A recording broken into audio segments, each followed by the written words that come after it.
हरियाणा सरकार प्रदेश के जिलों में ही हरियाणा रोडवेज की बसें चलाने से कदम आगे बढ़ते हुए दिल्ली से हरियाणा के कई जिलों तक बस चलाने की परमिशन गृह मंत्रालय और पड़ोसी राज्यों से मांग रही है। प्रदेश स्तर पर आदेश चाहे जो आ चुके हों, लेकिन फरीदाबाद के बल्लभगढ़ बड़े बस अड्डे पर सिर्फ अब तक फरीदाबाद से गुरुग्राम तक एक बस चलाने की तैयारी की जा रही है। सोशल डिस्टेंसिंग के साथ बल्लभगढ़ से गुरुग्राम तक बस चलाने की क्या कुछ तैयारियां हैं, जायजा लिया हमारे सहयोगी विनोद लांबा ने। लॉकडाउन 4 में हरियाणा ने जो फैसला लिया है, पूरे प्रदेश को ऑरेंज जोन घोषित किया जा चुका है और बसों को चलाने की बात भी मुख्यमंत्री मनोहर लाल द्वारा कही गई है। बल्लभगढ़ बस अड्डे पे इस समय हम खड़े हैं, जो बहुत बड़ा बस अड्डा है और बल्लभगढ़ बस अड्डे की अभी देखा जाए तो बसों को उस तरह से सुचारू रूप से नहीं चलाया गया है। किस तरह के आदेश हैं और क्या रोडवेज की, हरियाणा रोडवेज की तैयारी है, ये दिखाने की कोशिश करता हूँ। कुछ लोग भी आपको सामने नजर आ रहे होंगे, लेकिन सबसे पहले सिटिंग आप एक बार देख लीजिए कि यहाँ इंतजार करने के लिए, सोशल डिस्टेंसिंग मेंटेन करने के लिए एक सीट है, स्लैब है, 3 लोग यहाँ बैठ सकते थे, लेकिन 0-0 लगाकर बीच में क्रॉस लगा दिया गया, यानी कि इस सीट को बीच पर कोई नहीं बैठेगा। एक इस तरफ बैठ सकता है, एक इस तरफ बैठ सकता है। अमूमन इस पर 3 से 4 लोग बैठ सकते थे, लेकिन सोशल डिस्टेंसिंग के लिए इस तरह के मार्क लगाए गए हैं। तमाम जो रोडवेज के कर्मचारी हैं वो भी अपनी तैयारियों को आखिरी मोड़ में। वैसे एक बार ये बता दीजिए आप लोगों ने बस अड्डे पे किस तरह की व्यवस्था है। मैं पढ़ पा रहा हूँ, सैनिटाइज के लिए पैर से दबाएं और पानी के लिए बिल्कुल हाथ का टच खत्म करने के लिए एक बार चला के दिखा दीजिए किस तरह की व्यवस्था की गई है। ये पानी का हो गया, इससे बिना हाथ लगाए पानी आप पी सकते हैं। और सैनिटाइज इसको करना है, ऐसा नहीं, ऐसे ऊपर कर लो।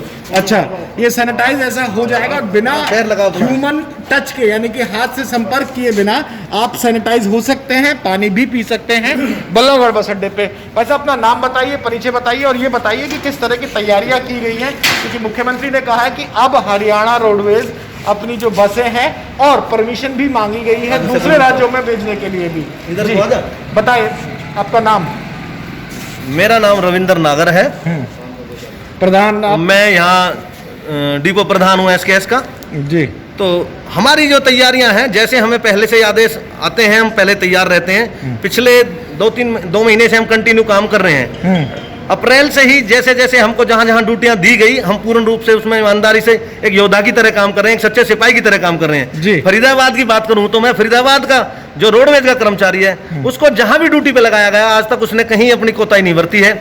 चाहे वो पुलिस भी आपने बसें भेजी, लेकिन जो लॉकडाउन 4 में, हाँ, चाहे लॉकडाउन 4 में भी वही काम करेंगे जो हमने 1 में, 2 में, 3 में करा था। चाहे वो नाकों की बात हो, पुलिस नाके पे हमारी ड्यूटियां लगी, हमारे लोगों ने काम करा। अदर डिपार्टमेंट में जाके, हेल्थ डिपार्टमेंट में आज भी हमारे चाहे हॉस्पिटल हैं या ESI हैं या स्टाफ लाना है, नर्सिंग स्टाफ को छोड़ करना है, ये सब काम हमारे रोडवेज के साथी कर रहे हैं। और रही अग्रिम जो आदेश आएंगे उसके लिए हमारा रोडवेज का कर्मचारी पूर्ण रूप से तैयार है। जैसे कल भी हमने बुलंदशहर गाड़ियां भेजी, जितने हम पे आदेश आए उतनी गाड़ियां हमने भेज दी, और कल ही नहीं भेजी, पिछले कई रोज से लगातार हम भेज रहे थे। जब भी सामान्य नागरिक के लिए जो बस में यात्रा करना चाहता है, कौन से रूट की तैयारी की गई है? सामान्य लोगों के लिए सिर्फ एक तैयारी के आदेश आए हैं हमारे पास, यहाँ से गुड़गांव सोशल डिस्टेंसिंग के लिए हमें 30 सवारियों के लिए, 30 पैसेंजर के लिए आदेश हुआ।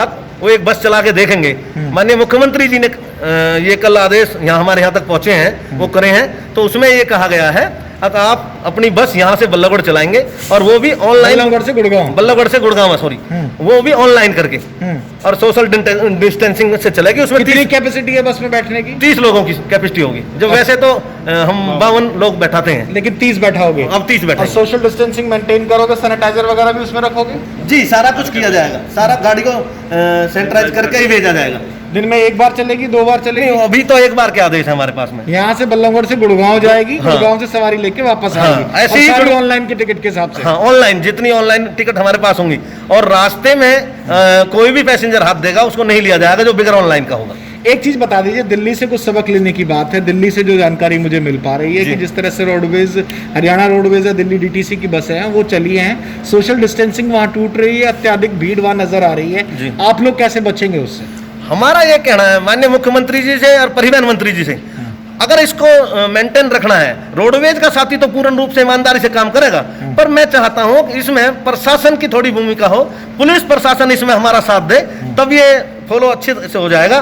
क्योंकि पुलिस का डर ज्यादा होता है, रोडवेज का कम है। क्योंकि जो लोग कुछ अपने हिसाब से कहेंगे नहीं बस चल रही है तो हमें बिठाओ, तो ये मैं कहना चाहता हूँ माननीय मुख्यमंत्री जी से, अब जहां जहां बसें चलाई जाए वहां पुलिस का सहयोग हमें मिले।